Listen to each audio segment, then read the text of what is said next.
Hello guys तो part number 4 की तो तुमको मांको वेलकम कर गाइस तो आज ही होचे संडे तुम जानू थबो बोल से टाइम ये 6:30 तो 5 बजे उठिन गाइस कारण कि न्याय पे जलानी घर लोग जीवार थेला सम्बलपुर मुई भी गया सम्बलपुर बोले तो देखो आके काना होई सब उठले एटा बोले न्याय पे हम झोले देनी न्याय नहीं तापि तो भागरी बोले सब अरे आधा चक मोर बापा मो दीदी और मैं छी तल नुई जीवार तली गला बोले सब कुछ दिखाने गाइस सब हमको तो ब्लॉग का आसी तो मैंने भावुत होता गाइस फ्रंट कैमरा टे खराब होते लगे बोले आज ठीक है ना बोले तो रेगुलर ब्लॉग मैंने आसवा बोले रेगुलर 2-3 दिन छाड़े ब्लॉग मैंने आसवा पूरा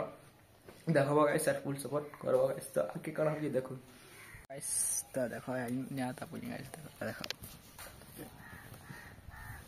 यहाँ करो गाइस ठंडा तो केना लागो जे देखो तो पूरा हम सकाल उठी तो ठंडा लागो ना सेति लागे यहाँ तापू जीता तापर बाहर में सम्बलपुर आड़े देखमा सब किछ ठंडा बहुत रेस्ट लागो गाइस चिंता अछि देखो गाइस वो कोन लागे बोले तो आई नो ता बाहर ब्लॉक चक्र एक संपूर्ण एक बेटा संपूर्ण ब्लॉक चक्र के माछ मन खाय खेसी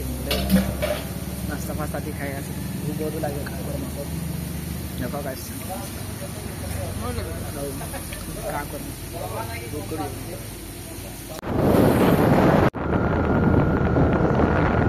हेलो गाइस इटा तीन घंटा बाटे टिके रेस्ट कि केन ठंडा लागो तो देखो सकाल सकाल बनना ना आते लेबर खतरनाक ठंडा लागे गाइस एवढे होछ गाइस डायरेक्ट तो पूरे बैठा वाला और पूरे सब कुछ देखा वाला आज ठंडा भी है ब्लॉगिंग करना और बस ठीक है गाइस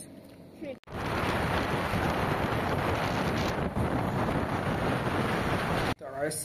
या यूनिट बोले आसन देखो टाइम देखो ये कि 6:15 तो पहुँची गल एंता थका लगे गैस छाड़ा कोई किसी ना हवा सकाल उठिन कि बोले हेटा तो हेते लगे थका थकी ना लगे बहुत रेस्ट ठंडा लगे गैस पूरा एंता रास्ता रे पूरा 2 बजे ठंडा लगे पूरा पागल हेतिले तो जाऊँ स्विमिंग मतलब भना लगे ठंडा लगे पूरा सर्दी फर्दी जोर जोर लगे यार ना जाके आरा सामने बचकर दिए जिन बचकर बहुत ठंडा लगे नहाते रहे ठीक अच्छे आज लगे एति थिला आउ पार्ट नंबर 5 रे देखो तो कैमरा भल जानो ब्लॉग रेगुलर आसबा हला तो देखो गाइस तो फुल प्यार दबा हला बाय बाय गाइस।